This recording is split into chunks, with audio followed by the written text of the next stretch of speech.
प्रिय विद्यार्थियों, इससे पूर्व हमने भारतीय नीति शास्त्र की विशेषताओं की चर्चा करी। अब हम भारतीय नीति शास्त्र के सरोकार की बात करेंगे। आप सभी जानते हैं कि नीति शास्त्र या एथिक्स जिसे कहते हैं, उसके कंसर्न या सरोकार जो होते हैं, उसमें हम ये कहते हैं कि मनुष्य जाति के लिए सर्वोत्तम शुभ प्राप्त करने के मार्ग का नीति शास्त्र निर्देशन करता है। यानी नीति शास्त्र हमें इस रूप में गाइड करता है कि हम अपने जीवन के सर्वोत्तम शुभ को किस प्रकार से प्राप्त करें। इस निर्देशन हेतु नीति शास्त्र, जब हम सामाजिक जीवन जीते हैं, अन्य मनुष्यों के साथ मिलकर एक समाज में रहते हैं, तो आचरण के जो मापदंड होते हैं उनको प्रस्तुत करने का प्रयास करता है। इस आचरण के इन मापदंडों से हम शुभ और अशुभ आचरण का भेद कर सकते हैं और ये मार्गदर्शन ले सकते हैं कि हम क्या करें और क्या नहीं करें। शुभ और अशुभ आचरण के मापदंडों के साथ साथ नीति शास्त्र मनुष्य जीवन के परम शुभ के निर्धारण का भी प्रयास करता है। यानी एक मनुष्य जीवन की सार्थकता किस प्रकार की उपलब्धि में है। तो इस प्रकार से जो नीति शास्त्र के सरोकार हैं, ये सभी सरोकार भारतीय नीति शास्त्र के भी रहे हैं। परंतु किसी भी नीति शास्त्र पर या किसी भी प्रकार के चिंतन या विचार पर उसकी देश काल परिस्थिति का प्रभाव होता है। इसीलिए हम इस जगत में देखते हैं भिन्न भिन्न प्रकार की संस्कृतियां हैं। तो नीति शास्त्र के सरोकार समान होते हुए भी भारतीय और पाश्चात्य, इन दो नीति शास्त्रों में जो है, ये पाश्चात्य, यहाँ पर बच्चों देख लीजिए, वर्तनी संबंधी अशुद्धि है, किसी कृपया से ठीक कर लेना, च के बाद मात्रा आएगी आ की। तो भारतीय और पाश्चात्य नीति शास्त्र में जो है अंतर पाया जाता है। पहला अंतर इस आधार पर है कि नीति शास्त्र का दर्शन और धर्म से स्वतंत्र स्थान।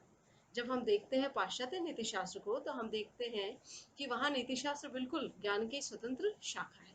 उसमें दर्शन और धर्म का किसी प्रकार से हस्तक्षेप या उसके साथ मिला होना ऐसा कोई लक्षण दिखाई नहीं देता।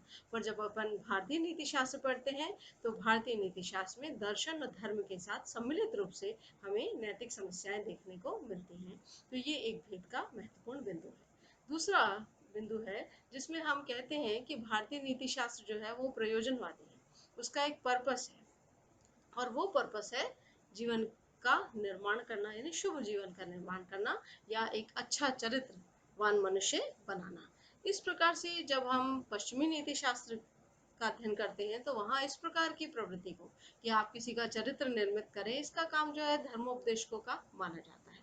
एक नैतिक विचारक का काम जो है नैतिक कृत्यों का विश्लेषण करना होता है, नैतिक मापदंडों को तार्किक तरीके से प्रस्तुत करना होता है। अब जीवन का जो साक्षात मार्गदर्शन है, वो नीति शास्त्र का कार्य नहीं माना जाता। पर इस रूप में भारतीय नीति शास्त्र अलग है।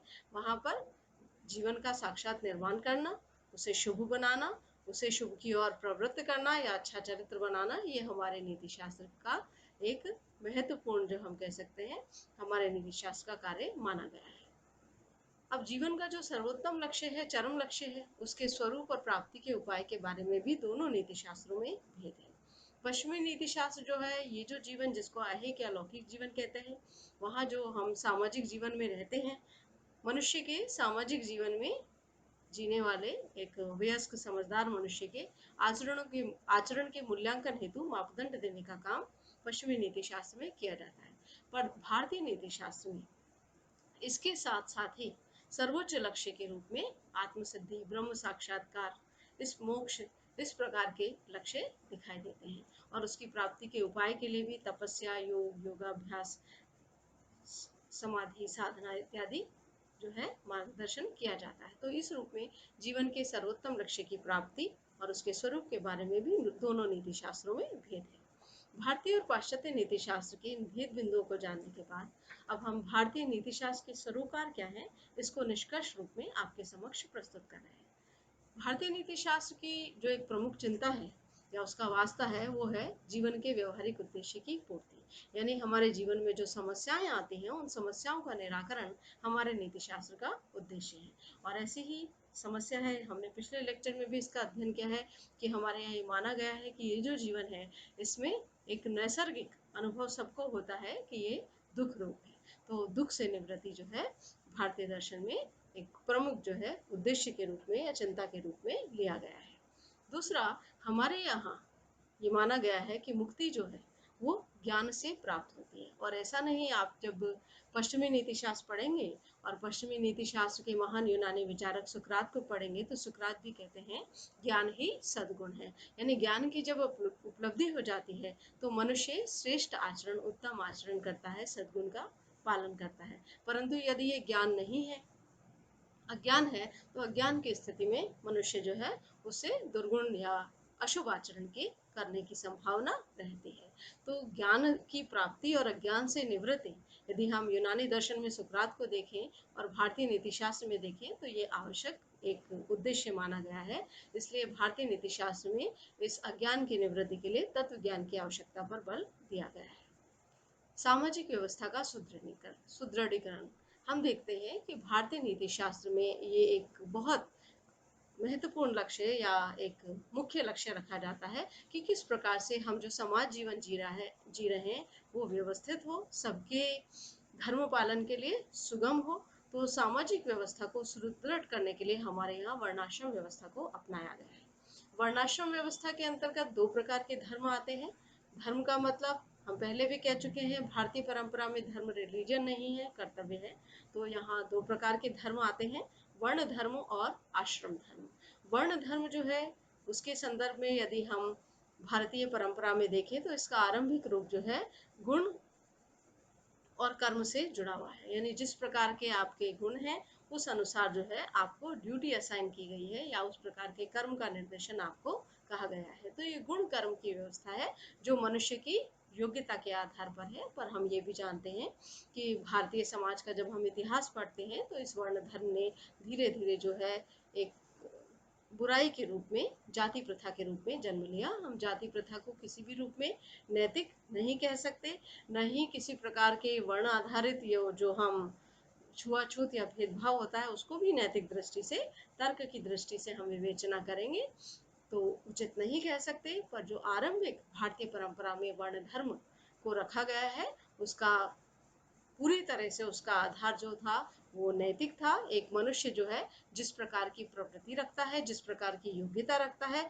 समाज में उसको उसके उसी तरह से उसको ड्यूटी असाइन की जाती है, उसी प्रकार से उसके कर्तव्य दिए जाते हैं। तो आरंभिक समाज में जो है जिन विभिन्न प्रकार के कर्तव्य कर्मों की आवश्यकता थी, जैसे पढ़ना पढ़ाना है वो ब्राह्मण वर्ण के उपयुक्त माना गया, जो शस्त्रों का संचालन और देश की रक्षा करना है उसे क्षत्रिय धर्म के वर्ण के अपेक्षा से माना गया, जो उत्पादन और व्यापार का कार्य है उसे वैश्य वर्ण के अनुकूल माना गया, और जो बाकी योग्यताओं में कहीं भी जो है किसी भी प्रकार के कर्तव्य को लेने में समर्थ नहीं थे उनके लिए जो है शूद्र वर्ण का निर्धारण किया गया। तो आप इसमें जो है इस वर्ण धर्म को भी जो है एक, यदि अपने आरंभिक रूप में जब ये गुण और कर्म की योग्यता पर आधारित थी, हम इससे सामाजिक व्यवस्था के सुदृढ़ीकरण के संबंध में समझ सकते हैं।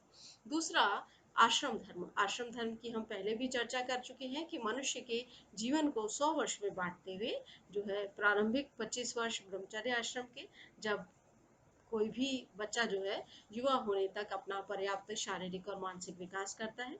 25 से 50 गृहस्थाश्रम, जब आप गृहस्थ जीवन की पालना करते हैं और अपने विभिन्न प्रकार के सामाजिक दायित्वों का निर्वहन करते हैं, पारिवारिक दायित्व का निर्वहन करते हैं। फिर 50 से 75 वानप्रस्थाश्रम, जब आप स्वाध्याय करते हैं, समाज सेवा का भाव रखते हैं और अपने जो ऋणों से पूर्ण होने की साधना करते हैं। और तत्पश्चात 75 के बाद जो है संन्यासाश्रम की बात है, जब आप आत्मसिद्धि या आत्मलाभ के लिए प्रयास करते हैं। इसी तरह से भारतीय नीति शास्त्र के सरोकार में हम ये कह सकते हैं कि मनुष्य की मुक्ति को बहुत ही महत्वपूर्ण माना गया है। और मुक्ति का जो मार्गदर्शन किया गया है उसमें दो प्रमुख धारणाएं हैं, एक त्रिऋण की और दूसरी पंचमहायज्ञ की। जो प्रथम वर्ष में आपने भारतीय दर्शन का प्रश्न पत्र पढ़ा था वहाँ पर ये दोनों आप पढ़ चुके हैं। वहाँ पर आपने ऋत, ऋण और यज्ञ, ये तीनों आपके पाठ्यक्रम में दी गई हैं। त्रिऋण में जैसा कि आप सब बच्चे जानते हैं 3 प्रकार के ऋण आते हैं।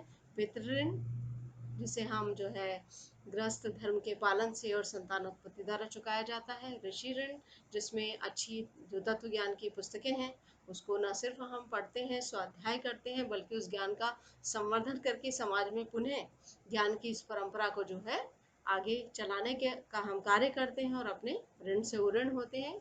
और देव ऋण, जिसमें हम यज्ञ इत्यादि करके जो हमारी सहायक शक्तियां हैं इस संसार में जब हम रहते हैं, तो हमें अपने अस्तित्व के लिए बहुत सारे सहायक शक्तियों की जो है आवश्यकता होती है। भारतीय परंपरा में इन्हें देव के रूप में माना गया है। और जब हम किसी से कुछ लेते हैं तो उसके प्रति कृतज्ञता भी होनी चाहिए। तो देव ऋण भी जो है वो यज्ञ, हवन इत्यादि कार्यों से पूरा किया जाता है। इसी तरह से पंच महायज्ञ हैं। ये ब्रह्म यज्ञ जो आप अध्ययन द्वारा, ज्ञान के संवर्धन द्वारा प्राप्त करते हैं। देव यज्ञ जो आप हवन यज्ञ आदि द्वारा करते हैं।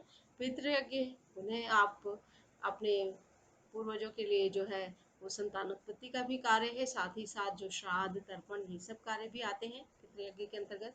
भूत यज्ञ, इस संसार में जब हम रहते हैं तो विभिन्न जो है पशु पक्षी, भौतिक जगत, पहाड़, नदी, ये सब भी जो है हमारे इस जीवन के जो है वो हम ये कह सकते हैं कि हमारे सहयात्री भी हैं और हमारा जीवन जो है इन पर निर्भर भी करता है। तो इनके प्रति कृतज्ञता का भाव रखते हुए इनका सहयोग करना, इनके प्रति संवेदनशील रहना, इनके जीवन को बचाने का प्रयास करना, ये सब भी भूत यज्ञ कहलाता है। और आप आधुनिक समय में जो पर्यावरण की समस्याएं पढ़ते हैं कि किस प्रकार से फ्लोरा फोना को, वनस्पति और पशु जगत को नुकसान पहुंचाया जा रहा है, तो उस नुकसान से वो नुकसान मनुष्य अपने आचरण के कारण कर रहा है। तो यदि मनुष्य अपने आचरण को एक शुभ आचरण में या गुड कंडक्ट में परिवर्तित कर ले और अन्य जीवों का ख्याल रखे, तो वो एक अच्छा नैतिक जीवन जी सकता है। तो भूत यज्ञ को हम आज के इस पर्यावरण के संदर्भ में भी देख सकते हैं।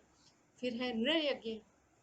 नृ यज्ञ जो है वो एक तरह से मनुष्य का दूसरे मनुष्यों के प्रति कर्तव्य है। आज हम बहुत बात करते हैं कि आज मनुष्य जो है वो बहुत ज़्यादा स्वार्थी हो गया है, उसमें दया, धर्म ये सब नहीं रह गया है। सेवा, शुश्रूषा और अतिथियों का सत्कार या किसी को देने का भाव, किसी के स्वागत का भाव, किसी दूसरे के साथ बांटने का भाव, ये कम हो गया है। तो हम देखते हैं कि भारतीय परंपरा में नृ यज्ञ को, यानी अतिथि सत्कार, दूसरों की सेवा, मनुष्य दूसरे मनुष्यों के प्रति संवेदनशीलता, इसको भी जो है मुक्ति का मार्ग माना गया है।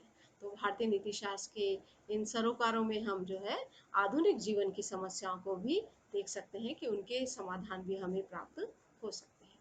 भारतीय नीति शास्त्र के उद्देश्यों में एक महत्वपूर्ण उद्देश्य जीवन का सर्वांगीण विकास है। पिछले लेक्चर में भी हमने इसकी चर्चा की थी कि मनुष्य के शारीरिक, मानसिक और आध्यात्मिक सभी पक्षों को जो है विकसित करने का, उन्हें संवर्धित करने का जो है हमारा नीति शास्त्र मार्गदर्शन देता है। और इसी रूप में आश्रम व्यवस्था, जिसमें 4 आश्रमों की बात है, और पुरुषार्थ व्यवस्था, जिसमें 4 पुरुषार्थ, धर्म, अर्थ, काम, मोक्ष की बात है, वो हमारे नीति शास्त्र में उन्हें विस्तार से प्रस्तुत किया गया है। भारतीय नीति शास्त्र के संदर्भ में हम सभी जानते हैं कि ऐहिक जीवन के साथ साथ ये जो लौकिक जीवन है, इसके साथ साथ पारलौकिक जीवन को भी जो है उद्देश्य के रूप में स्वीकारा गया है। ऐसा ही नहीं मान लिया गया है कि मृत्यु होते ही हमारे जीवन का अंत हो जाता है और फिर हमारे कोई कर्तव्य नहीं है। तो इस रूप में जब हमारे यहाँ पुनर्जन्म की धारणा है, हमारे यहाँ आत्मा की अमरता की धारणा है और मोक्ष की धारणा है, तो पारमार्थिक लाभ भी हमारे जो है एक महत्वपूर्ण उद्देश्य के रूप में रहता है। और इसी रूप में मोक्ष की धारणा को नैतिक दृष्टि से भी स्वीकारा किया गया है कि इस जीवन को अच्छे से जब हम सद्गुण के अनुसार व्यतीत कर लेते हैं, तो एक सद्गुण युक्त जीवन जो होता है वो ऐसे ही समाप्त नहीं होता, उसका एक पारमार्थिक लाभ हमको प्राप्त होता है। इस रूप में आप ये कह सकते हैं कि भारतीय नीति शास्त्र पर जो ये आक्षेप लगता है कि वो निराशावादी है, क्योंकि वो जीवन के अनुभवों के लिए कहता है कि ये दुख रूप है।